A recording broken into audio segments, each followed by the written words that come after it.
voudrais parler de ce que j'ai intitulé le monde pré-adamique, mais il y a trop de choses. Le Seigneur m'a conduit à voir autre chose ce matin et je vais parler de notre adversaire, celui qu'on appelle le serpent ancien, Lucifer. On va un peu parler de lui aujourd'hui parce que c'est important que nous puissions comprendre un certain nombre de choses. La réalité du monde des esprits. Nous allons donc ce matin prendre nos Bibles et nous allons lire Ézéchiel 28, verset 12. Ézéchiel 28, verset 12 à 19. Ézéchiel 28, verset 12 à 19. Amen. Fils de l'homme, prononce une complainte sur le roi de Tyr. Tu diras: ainsi parle le Seigneur l'Éternel. Tu mettais le sceau à la perfection. Tu étais plein de sagesse, parfait en beauté. Tu étais en Éden, le jardin de Dieu. Tu étais couvert de toute espèce de pierres précieuses, de sardoine, de topaze, de diamants, de chrysolite, d'onyx, de jaspe, de saphir, d'escarboule, d'émeraude et d'or. Tes tambourins et tes flûtes étaient à ton service, préparés pour le jour où tu fus créé. Tu étais un chérubin protecteur, aux ailes déployées. Je t'avais placé et tu étais sur la sainte montagne de Dieu. Oui. Tu marchais au milieu des pierres étincelantes. Tu as été intègre dans tes voies, depuis le jour où tu fus créé, jusqu'à celui où l'iniquité a été trouvée chez toi. Par la grandeur de ton commerce, tu as été rempli de violence et tu as péché. Je te précipite de la montagne de Dieu et je te fais disparaître, chérubin protecteur, du milieu des pierres étincelantes. Oui. Ton cœur s'est élevé à cause de ta beauté. Tu as corrompu ta sagesse et par ton éclat. Je te jette par terre. Je te livre en spectacle au roi. Verset 18. Par la multitude de tes iniquités, par l'injustice de ton commerce, tu as profané tes sanctuaires. Je fais sortir du milieu de toi un feu qui te dévore. Alléluia. Amen. Oui, vas-y. Je te réduis en cendres sur la terre, aux yeux de tous ceux qui te regardent. Amen. Est-ce qu'on peut dire amen à cette parole? Asseyez-vous, s'il vous plaît. Donc, nous continuons sur le sujet sur la réalité du monde des esprits. Et aujourd'hui, nous allons parler du plus grand adversaire de l'homme, qui est Lucifer, celui qui a suscité la division du monde des esprits, celui qui a tenté de se comparer à Dieu, celui qui a juré à Dieu que sa création, la race humaine, n'allait pas pouvoir accomplir ce pourquoi Dieu l'a destiné. Est-ce que quelqu'un peut me dire amen? Donc, voyez-vous, quand on lit la Bible, il faut faire très attention. Il faut vous autoriser à ne dire que ce qui est dans la Bible. Toute autre chose qui n'est pas écrite, qui n'est pas soutenue, même si on dit c'est quoi, ça n'a pas raison de focaliser votre foi. Il faut rester dans la parole. Ces choses que nous allons voir sont dans la parole. Mais il est important pour vous, enfants de Dieu, de les savoir. Parce que l'issue d'un combat dépend de deux choses. Votre performance personnelle, ça veut dire votre préparation. Et deuxième chose, la connaissance que vous avez de votre adversaire. Dis avec moi, ma performance personnelle et la connaissance de mon adversaire. C'est très important. Donc, dans un combat, l'issue, la victoire dans le combat dépend de ces deux choses. Ta performance personnelle, ta capacité à te préparer et à avoir bien sûr de la technicité et éventuellement en deuxième élément, la connaissance de ton adversaire. Voilà pourquoi il est essentiel pour l'Église de savoir qui est Lucifer. Satan, c'est qui? Le mot hébreu Satan veut dire simplement adversaire. C'est un adversaire.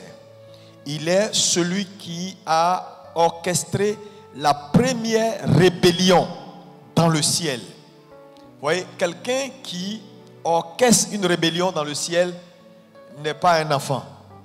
Est-ce qu'on peut me dire amen? Et donc, il est essentiel d'avoir un certain nombre de notions, alléluia, concernant cet adversaire. Donc, lorsqu'on parle de Satan, Satan en hébreu veut dire simplement adversaire. Alléluia. Gloire à Jésus. Et vous savez, depuis sa première rébellion et la scission du monde des esprits en deux, c'est-à-dire le compartiment royaume de Dieu, qui est le compartiment de lumière, et le royaume des ténèbres, parce qu'avant, il n'y avait qu'un seul monde spirituel. Quand Dieu a créé toutes choses, il n'y avait qu'un seul monde spirituel. Et la Bible dit, toutes les familles dans le ciel tiraient leur nom en Dieu. Il y a eu rébellion, le monde spirituel a été scindé en deux. Alléluia. Et lorsque cela a été fait, il a été précipité dans son jugement sur la terre. Et Apocalypse 12, 12, lis-moi Apocalypse 12, 12. Alléluia. Que dit Apocalypse 12, verset 12? Il faut bien sûr, il faut écouter, il faut prendre note. C'est des choses qui vont t'aider à grandir et à pouvoir avancer dans ta vie, oui. C'est pourquoi. C'est pourquoi. Réjouissez-vous. Réjouissez-vous, cieux. Cieux. Et vous qui habitez dans les cieux. Et vous qui habitez dans les cieux. Malheur à la terre et à la mer. Malheur à la terre et à la mer. Oui. Car le diable est descendu vers vous, animé d'une grande colère, oui, sachant qu'il a peu de temps. Donc, animé d'une grande colère, il est descendu vers vous, sachant qu'il a peu de temps. Donc, depuis sa rébellion dans le ciel, la terre ou le monde matériel est devenu son champ d'action pour détruire la volonté de Dieu, détruire les hommes, attaquer les hommes et faire en sorte que le plan de Dieu pour la vie des humains ne s'accomplisse pas. Donc à chaque fois que tu vois ta vie bloquée, tu vois les choses qui ne marchent pas, frères et sœurs, ce n'est pas Dieu le problème, c'est Lucifer le problème. Est-ce que quelqu'un peut me dire amen? C'est pourquoi il est important de savoir qui est réellement le problème. Amen. Amen. Parce que cette affaire est une affaire de vie ou de mort. Satan a juré que le plan de Dieu ne s'accomplirait pas. Et nous sommes là pour dire, ce plan s'accomplira. Est-ce que tu peux lever la main droite pour dire, son plan dans ma vie s'accomplira? Oh, dis ça plus fort. Oui, je le crois, son plan dans ma vie s'accomplira. Ils viendront contre moi par un seul chemin, ils s'enfuiront devant moi par 7 chemins, au nom puissant de Jésus-Christ de Nazareth. Qui est Lucifer? C'est très important. Nous avons lu tout à l'heure Ézéchiel 28, verset 12. Vous voyez, quand on le décrit, c'est extraordinaire. Relis-moi Ézéchiel 28, verset 12. Alléluia. Oui. Fils de l'homme. Oui. Prononce une complainte sur le roi de Tyr. Tu lui diras, ainsi parle le Seigneur l'Éternel. Oui. Tu mettais le sceau à la perfection. Tu vois ici, on dit, tu mettais le sceau à la perfection. Donc, il y a un certain nombre de mots que je veux que tu retiennes ici. Oui. Tu étais plein de sagesse. Tu étais plein de sagesse. Parfait en beauté. Parfait en beauté. Tu étais en Éden. Oui. Le jardin de Dieu. Oui. Tu étais couvert de toute espèce de pierres précieuses. Toute espèce de pierres précieuses. De sardoine. Oui. De topaz. Oui. De diamant. De chrysolite. D'onyx. De jaspe. De saphir. D'escarboucle. D'émeraude et d'or. Tes tambourins et tes flûtes étaient à ton service. Oui. Préparés pour le jour où tu fus créé. Oui. Tu étais un chérubin protecteur aux ailes déployées. Chérubin protecteur aux ailes déployées. Alléluia. Merci. Oui, vas-y. Je t'avais placé et tu étais sur la sainte montagne de Dieu. Oui. Tu marchais au milieu des pierres étincelantes. Oui. Tu as été intègre dans tes voies. Oui. Depuis le jour où tu fus créé jusqu'à celui où l'iniquité a été trouvée chez toi. Donc il a été créé parfait Et à un moment donné, il est devenu. Où tu as dit, tu as été parfait le jour où tu fus créé jusqu'à celui où l'iniquité a été trouvée chez toi. Merci, tu peux t'asseoir. Un certain nombre d'éléments importants que je veux que tu retiennes ici à partir de ce texte. Alléluia. La première chose, c'est que Satan, Lucifer, a été créé. Dis avec moi, il a été créé. C'est très important. Il a été créé. Lorsqu'on lit maintenant, lis-moi Ésaïe 14, verset 12. Ésaïe 14, verset 12. Te voilà tombé du ciel. Oui. Astre brillant. Oui. Fils de l'aurore. Fils de l'aurore. Tu es abattu à terre. Tu es abattu à terre. Toi, le vainqueur des nations. Toi, le vainqueur des nations. Tu disais en ton cœur. Tu disais en ton cœur. Je monterai au ciel. Je monterai au ciel. J'élèverai mon trône au-dessus des étoiles de Dieu. Il va élever son trône au-dessus des étoiles de Dieu. Je m'assirai sur la montagne de l'assemblée. Oui. Je monterai sur le sommet des nues. Je serai semblable au Très-Haut. Oui. Mais tu as été précipité dans le séjour des morts. Amen. Donc, on peut retenir ici de Lucifer, la première chose, c'est qu'il a été créé. Alléluia, il a été créé par Dieu et nommé Lucifer. La notion de Lucifer veut dire axe brillant. Alléluia. Lucifer veut dire axe brillant. Le mot Satan veut dire adversaire. Il faut savoir. Alléluia. Axe brillant, Lucifer, axe brillant. Donc, la notion, quand on dit Lucifer, ce n'est pas mauvais en soi. C'est-à-dire la définition est propre. Sauf que le gars qui le porte n'est pas un bon gars. Donc si tu nommes ton fils Lucifer, tu vas avoir des problèmes. Alléluia. Alléluia. Gloire à Dieu. Maintenant, deuxième élément ici, on dit il était plein de sagesse, il était parfait en beauté. Donc, il était plein de sagesse, il était parfait en beauté. Ensuite, on dit qu'il était en Éden, le jardin de Dieu. Le verset 13. Donc vous voyez que le premier habitant d'Éden, ce n'est pas l'homme. On dit Lucifer était en Éden, le jardin de Dieu. Donc il a occupé Éden avant que ton grand-père Adam n'occupe Éden. Donc ici, nous voyons donc au verset 13 que Lucifer était en Éden, le jardin de Dieu. On dit ensuite de lui que les tambourins et les flûtes étaient à son service. Ça veut dire il était célébré, il était comme le chef de tout ce qui est musical. Alléluia. Donc, il était beau, il était parfait en beauté. Donc, Dieu l'a créé parfait. C'est très important de saisir ces points-là. Alléluia. Gloire à Jésus. Maintenant, on poursuit ici. On voit également que la Bible nous dit, au verset 14, qu'il était un chérubin protecteur. Quand on parle de la notion de chérubin protecteur, les chérubins sont des anges particuliers. Mais on dit qu'il était un chérubin protecteur. Donc dans le règne angélique, les chérubins ont pour mission de faire ce qu'on appelle protéger la sainteté de Dieu. Donc quand vous voyez un chérubin dans la Bible, eux leur mission, les chérubins, dans le règne angélique, les chérubins sont chargés de protéger la sainteté de Dieu. Donc Lucifer fait partie de cette classe angélique qu'on appelle les chérubins. Il était un chérubin protecteur. Est-ce que quelqu'un peut me dire amen? Maintenant, la régie, est-ce que je peux avoir l'image d'un chérubin? Donnez-moi l'image d'un chérubin. Allez rapidement sur et trouvez-moi l'image d'un chérubin. Vous allez voir que les chérubins, donc on peut avoir des images, puisque la Bible les décrit, donc on peut avoir des images. Je vais voir s'ils peuvent nous donner une image de chérubin. Alléluia. Et vous allez voir ici que, donc, quand on lit par exemple Ézéchiel 8, verset 1 à 4, Ézéchiel 8, verset 1 à 4, vas-y. La 6e année, le 5e jour du 6e mois, comme j'étais assis dans ma maison et que les anciens de Juda étaient assis devant moi, la main du Seigneur de l'Éternel tomba sur moi.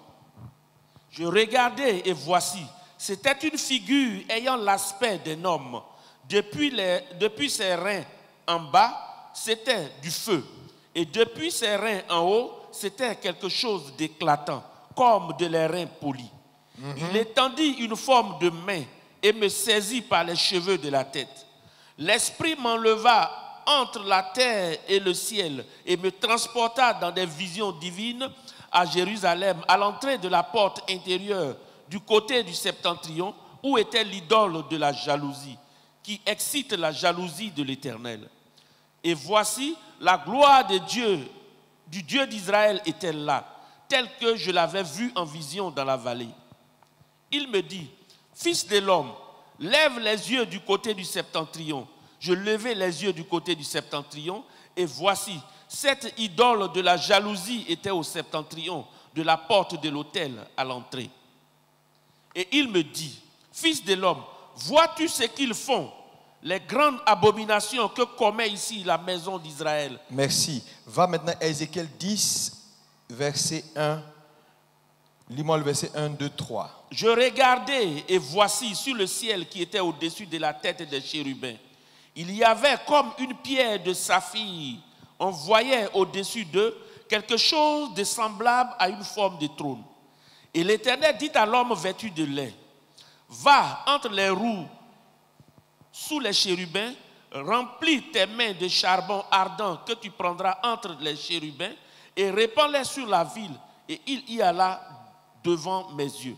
Amen. Merci. Ici, c'est bon. Est-ce qu'on peut dire Amen? Ici, donc, nous voyons certains versets qui nous parlent des chérubins. Va dans Genèse 3, verset 24. Genèse 3, verset 24. C'est ainsi qu'il chassa Adam et il mit à l'orient du jardin d'Éden les chérubins qui agitent une épée flamboyante pour garder le chemin de l'arbre de vie. Oui, les chérubins qui faisaient quoi? Vas-y, reprends. C'est ainsi qu'il chassa Adam et il mit à l'orient du jardin d'Éden les chérubins qui agitent une épée flamboyante pour garder le chemin de l'arbre de vie. Pour garder le chemin de l'arbre de vie. Donc, c'est des anges, dans le règne angélique, c'est des protecteurs. Ils sont chargés de protéger la sainteté de Dieu. Maintenant, lorsqu'on parle des chérubins, voilà comment la Bible les décrit. Les chérubins, donc, sont, dans le règne angélique, des êtres à quatre faces. C'est des êtres à quatre faces. La face de devant est celle d'un homme, celle de droite est celle d'un lion, la face de gauche est celle d'un bœuf et la face de derrière est celle d'un aigle. Donc les chérubins, quand ils se présentent, ils font peur parce qu'ils sont un peu bizarres. Vous savez, Dieu a des créatures incroyables dans la Bible. Alléluia. Maintenant, lorsqu'on descend un tout petit peu, on voit également que, en plus des quatre faces qu'ils ont, chaque chérubin a deux paires de ailes. C'est-à-dire, ils ont deux paires de ailes. C'est-à-dire, leurs ailes sont en deux paires, deux paires. Ils ont une jambe semblable à celle d'un homme, on l'a vu tout à l'heure, mais les pieds fendus comme celui d'un veau. Alléluia. Et des cuisses qui sont polies, comme celui du cuivre. Donc, quand on présente, si un chérubin se présente devant toi, tout de suite, tu vas prendre la fuite parce qu'il est étrange. Alléluia. Tu vois un être à quatre faces, homme, aigle derrière, à droite lion et à gauche bœuf, avec des mains qui sont semblables à celui des hommes, sous les paires de ailes, avec ici, semblable à un homme, les cuisses polies comme celui du cuivre et dont les pieds se terminent en genre sabot comme celui des veaux, c'est-à-dire fendu en deux. Donc tu vois que c'est étrange. Ça, voilà ce que la Bible nous autorise, voilà ce que la Bible dit du chérubin, voilà la description que la Bible fait des chérubins. Donc les chérubins sont des anges protecteurs de la sainteté de Dieu. Alléluia. Est-ce que quelqu'un peut me dire Amen? Donc ils ont des mains d'homme sous leurs ailes. Maintenant, dans Genèse 3, verset 24, on voit que ce sont les chérubins également qui ont empêché Adam de toucher à l'arbre de vie lorsqu'il a mangé de l'arbre de la connaissance du bien et du mal. Ils ont également, les chérubins, leurs images sur l'arche de l'alliance. Quand vous voyez Hébreux 9, verset 5, lis-moi Hébreux 9, verset 5. Au-dessus de l'arche étaient les chérubins de la gloire. Donc sur l'arche, alléluia, les chérubins sont représentés avec les ailes déployées pour protéger le Saint des Saints, protéger la sainteté de Dieu. Donc sur l'arche également, on a leur image. Alléluia. Lis-moi Apocalypse 12, verset 4. Vas-y. Sa queue entraînait le tiers des étoiles du ciel et les jetait sur la terre. Alléluia. Donc dans sa première rébellion, il a soumis un projet aux anges qui se sont rébellés avec lui. Donc il a une personnalité parce que quand on a lu Ézéchiel tout à l'heure, Ésaïe tout à l'heure 14, on s'est rendu compte qu'il avait un projet de détrôner Dieu. Il dit, je lèverai mon trône au-dessus des nues. Je serai semblable au Très-Haut. Donc Lucifer a une personnalité, il a des ambitions. Et c'est parce qu'à un moment donné, il croyait que ses ambitions pouvaient aboutir, qu'il a lancé, c'est-à-dire cette tentative de coup d'État au ciel. Mais la Bible déclare qu'il a échoué. Dites Amen. Oh, dis-moi bien Amen. Dis encore Amen. Maintenant, parlant toujours de cet ange déchu qu'on appelle Lucifer, qui est chérubin, je vais vous expliquer maintenant les différents noms que la Bible lui donne officiellement. Tout autre nom, à part les noms que je te donne, là, que quelqu'un te donne, si ce n'est pas dans la Bible, il ne faut pas prendre ça. Alléluia. Il n'y a pas de nom par révélation. Ce que Dieu nous donne à travers sa parole, c'est ce qui peut nous permettre de comprendre quelle est la nature de notre adversaire. Alléluia. La première chose ici, c'est qu'on l'appelle Satan, ça veut dire adversaire. Je l'ai dit tout à l'heure en hébreu, Satan veut dire adversaire. Deuxième chose, on l'appelle également le diable. Quand on parle de diable, le mot diable veut dire calomniateur. Celui qui calomnie, celui qui accuse. Alléluia. Donc quand on parle de diable, ça veut dire calomniateur. Alléluia. La Bible appelle également le prince de la puissance de l'air. Éphésiens 2, verset 2. Le prince de la puissance de l'air. Tu peux voir ça dans Éphésiens 2, verset 2. Le prince de la puissance de l'air. Ça veut dire que l'air que nous respirons est chargé. Il y a quelqu'un qui est le prince de la puissance qui agit dans l'air. Alléluia. C'est pourquoi les choses se dégradent. C'est pourquoi avec le temps, les choses vont à la destruction. Alléluia. Alléluia. On l'appelle également le Dieu de ce siècle. Donc on appelle Lucifer le Dieu de ce siècle. 2 Corinthiens 4, verset 4. Cela veut dire quoi? Cela veut dire qu'aujourd'hui, dans ce monde dans lequel nous sommes, celui qui contrôle les affaires de ce monde, c'est bien Lucifer. Les hommes, les structures d'économie, les dirigeants de ce monde, la plupart ont fait allégeance à Satan. Voilà pourquoi on l'appelle le Dieu de ce siècle. Il ne faut pas vous leurrer. Vous êtes dans un monde qui appartient à Satan. Quelqu'un me dit bien Amen. Oui, c'est pourquoi votre foi va vous faire un couloir pour accomplir ce que Dieu vous a appelé à faire sur la terre des vivants et partis. Vous n'allez pas pouvoir changer ce monde-là. Satan a pris ce monde-là. Ce que Dieu peut nous permettre de faire, nous le ferons. Mais je te dis, il ne faut pas te tuer. Même Jésus est venu, il n'a pas changé même Jérusalem, tout. Il n'a pas sauvé tous les Juifs. Mais ce qui est de votre responsabilité, Dieu vous donnera la grâce de pouvoir aller et accomplir cela et retourner vers votre Père. Est-ce que tu peux me dire Amen? Il est le Dieu de ce siècle. 2 Corinthiens 4, verset 4. Alléluia. La Bible l'appelle également le roi de la mort. Hébreux 2, verset 14. Le roi de la mort. C'est-à-dire, son rôle, il sème la mort. La mort. Quand vous voyez la mort quelque part, quand vous voyez, parce que le mot mort veut dire absence de vie. Quand vous voyez la maladie est la mort, mais à échelle moindre. Vous comprenez? Donc, quand la mort intervient quelque part, sous forme de maladie, sous forme de faiblesse, Satan n'est pas loin. C'est pourquoi il ne faut pas prendre ces choses à la légère. Quand vous voyez la douleur, vous voyez la maladie, il faut attaquer ça avec beaucoup de force parce que c'est l'œuvre de Satan. Et on l'appelle également le prince de ce monde. Jean 12, verset 35, le prince de ce monde. Il règne sur les affaires humaines. On l'appelle également le Léviathan, celui qui siège dans les océans profonds. Le Léviathan. C'est un esprit terrible. Ésaïe 27, verset 1. Je vois des gens qui sont là. Quand on parle, ils sont là. On dit, ouais, parlez. Il ne faut pas le connaître. Tu sauras qui il est. Lucifer n'est pas un enfant de cœur. Il est méchant. Alléluia. On l'appelle donc le Léviathan. On l'appelle bien sûr Lucifer. Ésaïe 14, verset 12. On l'appelle le dragon, le grand dragon, Apocalypse 12, verset 7. On l'appelle le séducteur, Apocalypse 20, verset 10. Ça dit, il séduit. On l'appelle également Apollyon, le destructeur, l'ange de la mort. Apollyon. Apocalypse 9, verset 11.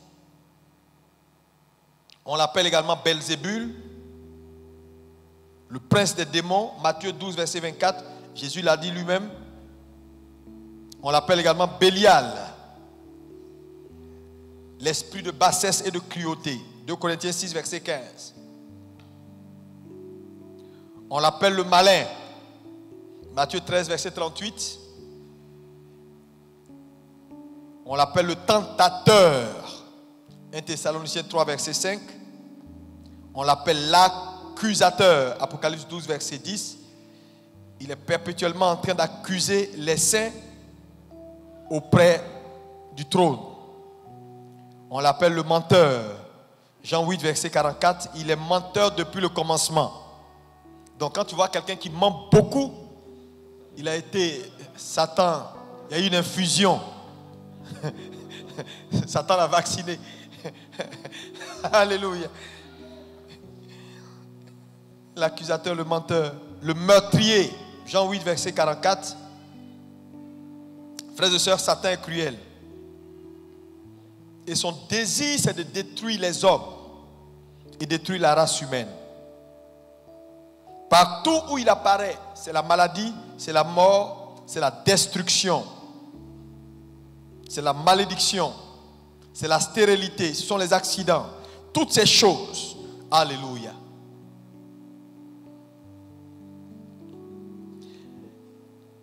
Parlant de ces façons ou ces stratégies pour attaquer les hommes, il a deux stratégies majeures. La première stratégie est ce qu'on appelle la stratégie du serpent. La stratégie du serpent, ça veut dire quoi? Ça veut dire qu'il opère par camouflage. Satan opère par camouflage ou par séduction. C'est très très important de me suivre ici. Apocalypse 20, verset 10. Lis-moi Apocalypse 20, verset 10. Apocalypse 20, verset 10.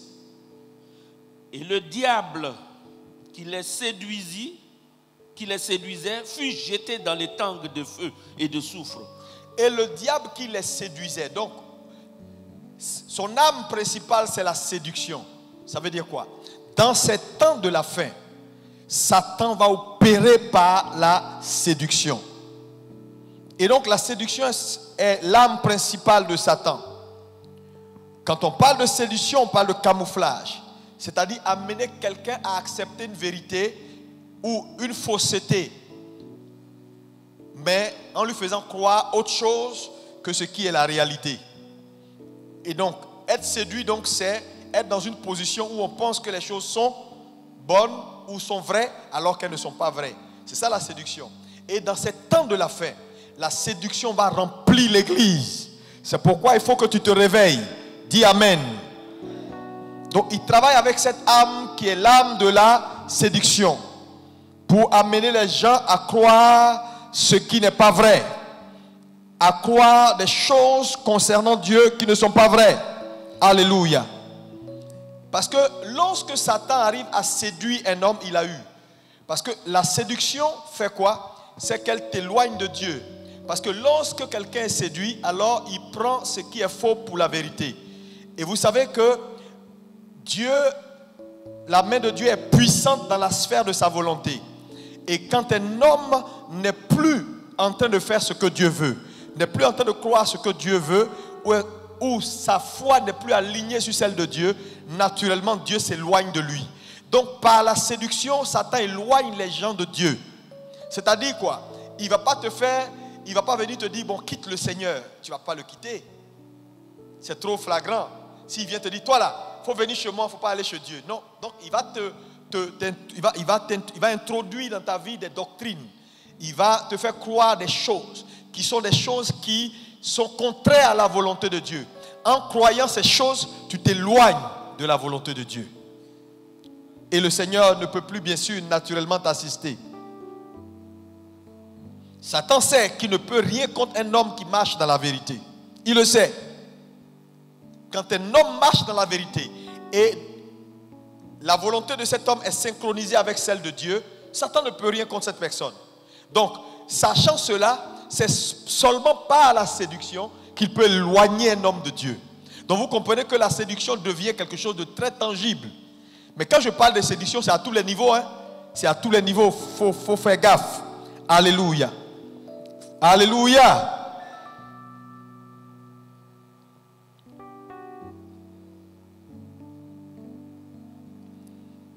Quand on parle de séduction ici également,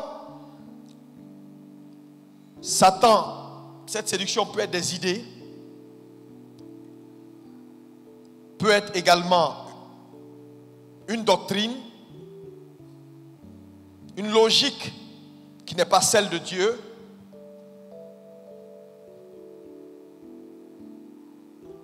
Je vais vous donner quelques exemples pour que vous puissiez voir un peu ce que ça veut dire réellement. Vous voyez aujourd'hui autour de nous tellement de morts, tellement de gens qui meurent, malheureusement qui meurent sans Dieu. Ils ont été séduits simplement. Parce que quand vous voyez quelqu'un qui meurt sans Dieu, ou bien quand vous voyez quelqu'un qui refuse d'accepter l'évangile, regardez le nombre de gens dans l'église, regardez le nombre de gens qui sont dehors, qui devaient être à l'église pour louer Dieu, mais qui ne sont pas là pour louer Dieu, qui sont dans les plages, qui sont assis, qui sont en train de faire certaines choses. Ils ont été séduits. Parce que naturellement, leur place c'est auprès du Seigneur. Mais on leur a vendu un mensonge. Ils se disent, oh Dieu c'est pas trop important, on peut se permettre d'aller faire autre chose. Donc quand quelqu'un sort des voies de Dieu, il est séduit. Et aujourd'hui, quand on regarde autour de nous, il y a tellement de gens séduits. Quand vous regardez les gens qui sont dans les sciences occultes, la franc-maçon, la rose-croix, ces choses-là, ils sont séduits. Parce qu'en fait, le vrai problème, c'est quoi? Satan ne va jamais te dire que ce que tu es en train de faire là va t'amener à la mort. Il va te dire que fétiche tu fais là, le truc mystique tu fais là, tu vas gagner dedans. Et à un moment donné, tu crois que tu vas gagner dedans. Sinon, je ne crois pas que ces hommes assez intelligents seraient dans la franc-maçon. Ils seraient dans l'occultisme. Parce qu'à un moment donné, on leur a fait croire que c'est la voie à suivre. Donc ils sont allés dans cette voie et ils se sont fait piéger par le diable. Et pour la plupart des personnes qui sont dehors, dans la Rose-Croix, la franc-maçon, même qui sont dans les religions traditionnelles, regardez par exemple l'islam. Les musulmans sont sincères dans ce qu'ils font. Mais malheureusement, ils sont séduits. Ils adorent Baal. Tu dis, pasteur, c'est trop dur. C'est la vérité.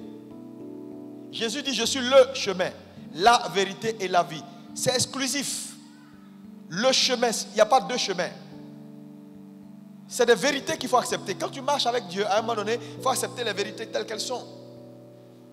Quand vous prenez des religions comme Haris, Papa Nouveau, ces histoires traditionnelles, c'est de la séduction. Mais ces hommes-là sont sincères. Ils portent leur soutane, ils mettent des trucs ici, ils mettent des trucs là, ils vont avec de l'encens. Quand vous voyez christianisme céleste, ils marchent pieds plats, ils se font piquer par des pointes, ils disent qu'ils sont en train de servir Dieu. Ils sont séduits.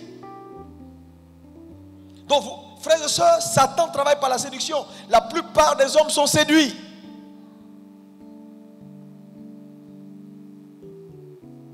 Oui. La Bible dit que personne ne vous séduise. Malheureusement, plusieurs sont séduits. Même dans l'église, la séduction. Certains pasteurs qui enseignent par exemple que le salut est irréversible. C'est-à-dire le salut, il est irréversible. C'est-à-dire que quand tu es sauvé, tu es sauvé. Ça, c'est une séduction grave. Quand tu es sauvé, tu es sauvé. Tu pêches pas. Tu fais, tu es sauvé. Dès que tu as donné ta vie à Jésus une fois, quelque chose que tu fais, tu es sauvé. Ça, c'est de la séduction. Mais il y a des gens qui croient ça. Qu'on ne peut jamais perdre son salut. Commence à vivre n'importe comment. Tu vas voir. Tu deviens apostat. Et on ne peut plus rien faire pour toi, mon ami. Il y a des gens qui ont connu Dieu. On connaît des pasteurs qui sont des musulmans. Ça là, on ne dit pas il est toujours dans la voie de Dieu. Il a enseigné l'évangile. Maintenant, il enseigne autre chose. Frère, la séduction. Lis-moi Apocalypse 2, verset 19.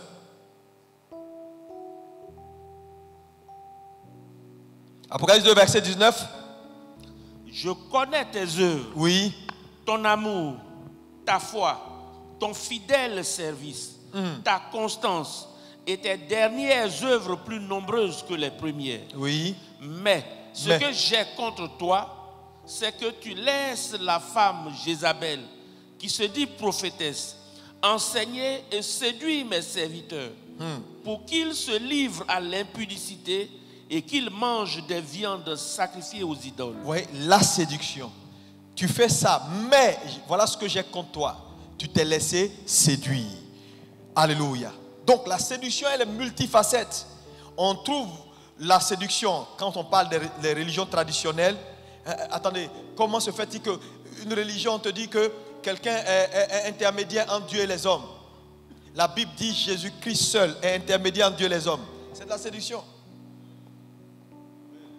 Des gens qui vont prier quelqu'un pour dire parle à quelqu'un pour parler à quelqu'un. Ça n'est pas dans la Bible.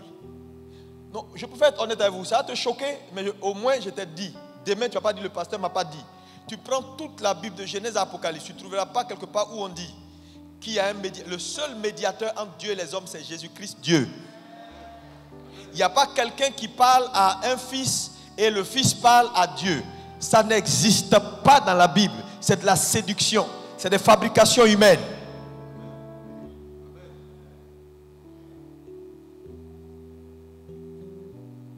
Je suis honnête avec toi. Ça n'existe pas dans la Bible. Il n'y a pas de purgatoire. Un antichambre où on va quand on meurt, et puis on est à temps là-bas, et puis on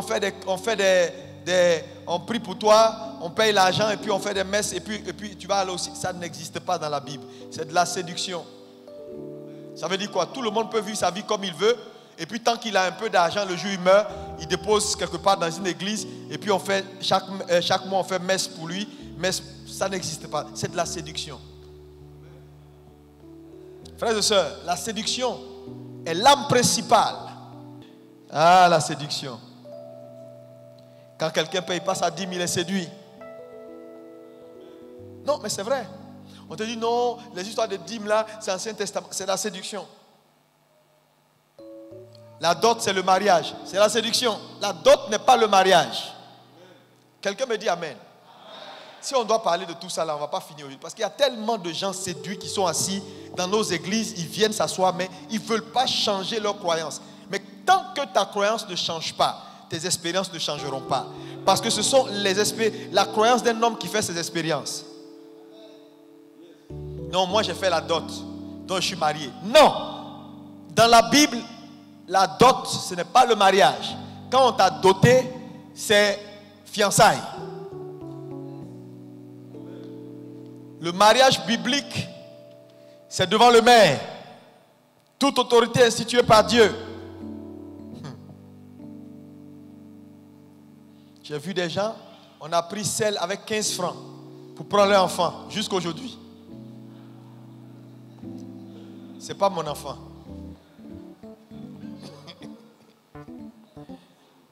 Le gars, il est content, il est tout content, il envoie petit sel avec 15 francs. Non, tu as fait la dot, tu peux partir avec elle. Quoi? Va la marier devant le maire. Il y a problème, la justice. Tu déconnes la justice. Tu veux plus, là, on coupe les biens en deux.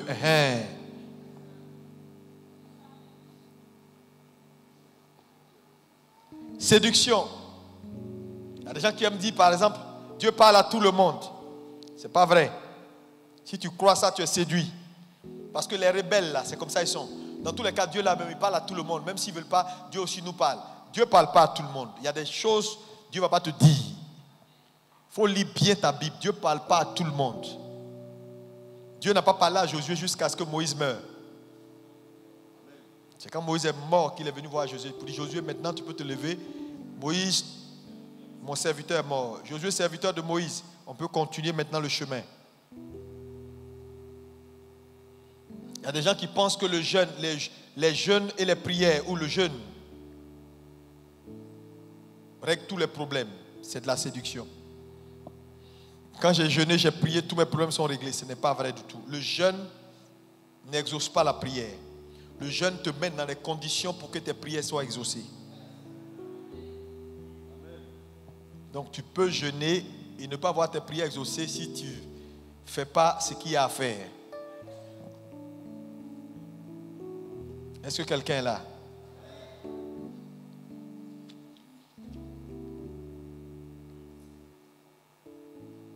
Donc vous voyez que beaucoup de gens vont aller en enfer juste par la séduction. Parce qu'ils ont avalé un mensonge de Satan. Satan est le séducteur. C'est pourquoi il faut éprouver vos convictions par la parole. Toute conviction que vous avez qui n'est pas bibliquement fondée va vous amener droit vers le mur. La religion tue. Et Satan est le père de la séduction. Mais regardez aujourd'hui dans nos églises. Quand je parle de séduction, c'est dans toutes les églises. Hein. C'est-à-dire, il y a les fausses religions, bien sûr.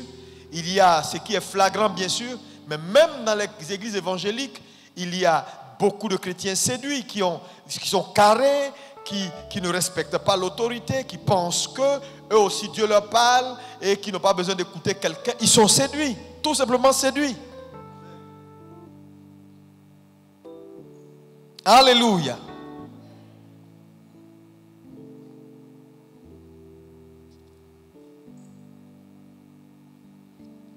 Et il y a une chose importante que je voulais également vous dire ici pour continuer, c'est que j'ai compris avec le Seigneur que tout ce qui est péché n'est pas forcément le mal. Il faut écrire ça. Tout ce qui est péché n'est pas forcément le mal. Parce que beaucoup de gens pensent que le péché c'est seulement le mal. Non. Tu peux pécher contre Dieu sans avoir fait du mal. Yeah.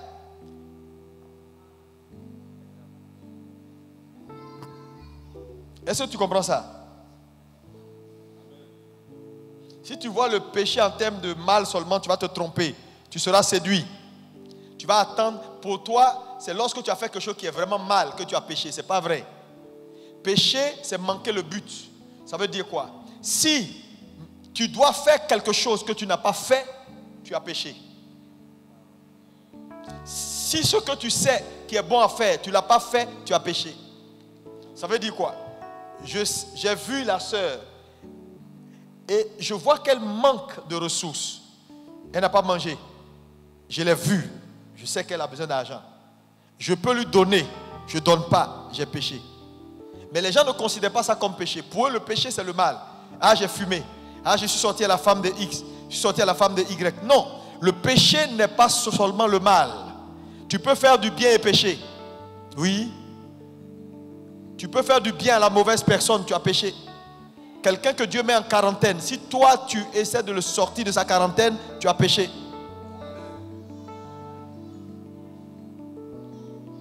Alléluia. Il faut faire très attention. La séduction, elle est à tous les niveaux.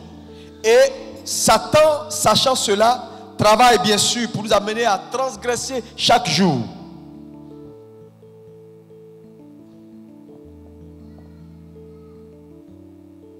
La séduction. Péché, c'est manquer le but, c'est transgresser. Tu ne vas pas entrer au ciel parce que tu as seulement fait du bien. Ou en enfer parce que tu as seulement fait du mal. Il y a des choses qui sont légitimes, qui peuvent te détourner des voies de Dieu. C'est pourquoi même le légitime, il faut faire très attention. Quand vous marchez avec Dieu, le légitime, faites attention même au légitime. Parce que Satan est partout. Oui. Frères et sœurs, ce matin, je suis venu vous avertir. Cet homme, ce diable n'est pas un bon diable. Il a juré à Dieu. Mais nous déclarons ce matin que nous accomplirons la volonté du Seigneur au nom de Jésus. Oh, dis-moi amen bien. Sa deuxième stratégie, je vais terminer avec ça. C'est ce qu'on appelle la stratégie du lion. Quand il a essayé par la séduction, parce que la séduction, c'est sa capacité de venir vers toi de façon camouflée et de te vendre des idées, de te vendre des convictions, de te pousser à faire des choses avec ta participation. Donc la plupart des gens qui sont séduits sont eux-mêmes, c'est-à-dire les acteurs de la séduction. Mais dans sa deuxième stratégie, Quand il essaie de te séduire, il n'arrive pas. Par des voies camouflées, alors il vient par la force. Et on l'a vu avec Jésus. Il a tenté de séduire Jésus, il n'a pas pu. Il a utilisé la force.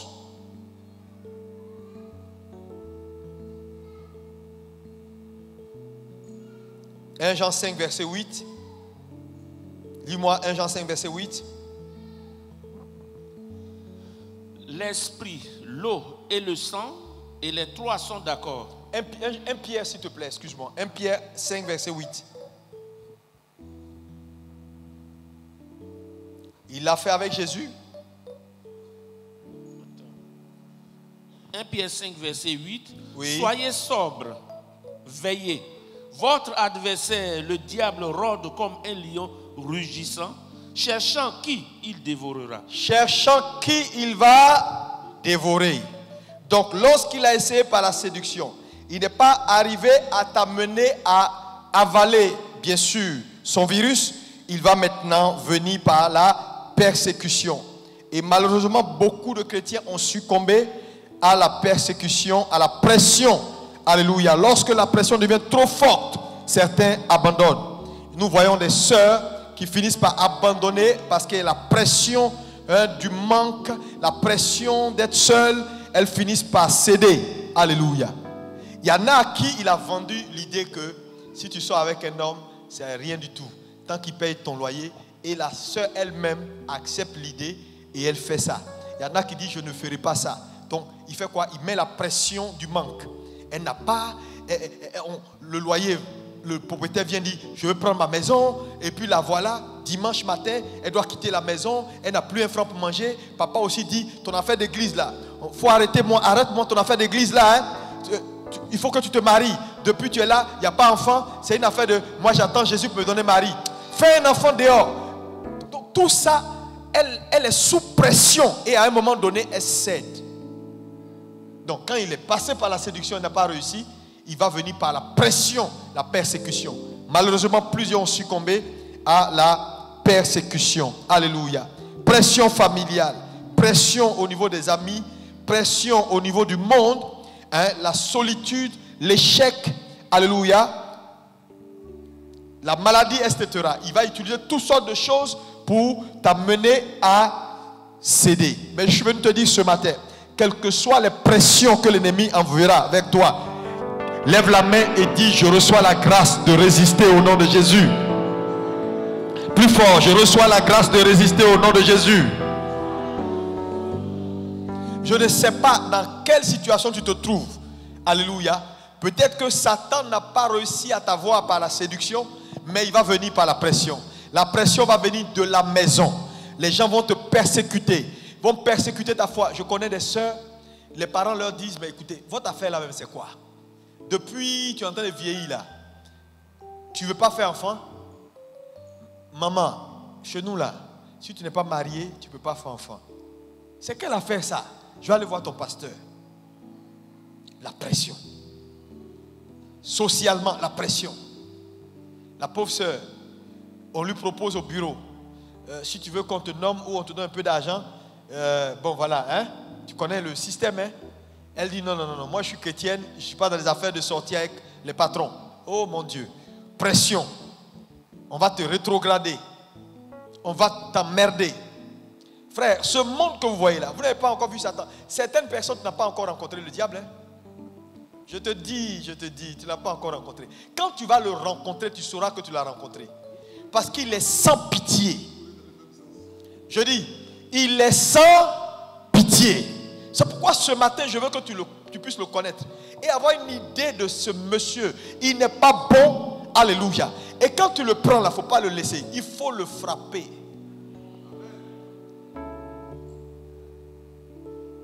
Il est cruel.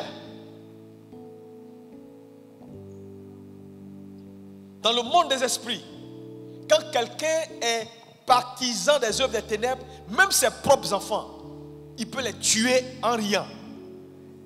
Tuer sa femme. Est-ce que vous savez qui on appelle Lucifer? Les gens que vous voyez qui sont dans le mysticisme, là, ils n'ont aucun égard pour même le fruit de leurs entrailles. À un moment donné, quand ils arrivent à un certain niveau, Satan leur montre que tu es avec moi maintenant. Donc il est conscient qu'il est perdu. Donc il faut perdre tout le monde. Il faut travailler l'esprit des enfants, travailler l'esprit de la femme. C'est-à-dire, il va être sur toi, faire tout pour te vider de ta substance. C'est pourquoi je vous dis, vous aussi soyez sans pitié. Parce que c'est une affaire de vie ou de mort. Je dis, sois sans pitié. Sois sans pitié. Si tu dois prier contre lui, prie contre lui. Dis-moi amen. Tu vas laisser, non, c'est mon mari, c'est mon papa, je ne peux pas prier contre lui. Mon ami, reste là, tu vas voir. Il ne faut pas libérer la puissance de Dieu. Quand il va t'avoir, c'est là que tu comprendras que il faut que je me réveille. Il y a des gens qui ont abandonné la foi parce que le mari dit, mon ami, mariage là, au ciel là-bas, il n'y a pas de mariage. Parce que Marie dit, il ne faut pas aller à l'église. Elle aussi, pasteur, c'est mon mari, il dit de ne pas aller à l'église. Donc, il m'a dit d'aller suivre Mahomet. Va suivre Mahomet. Mon ami, on s'est marié là. Ce n'est pas pour mourir. Si tu ne veux pas suivre le Seigneur, moi je vais le suivre. Je vais te regarder en face et te dire, je vais suivre Jésus. Tes histoires là, je ne suis pas dedans.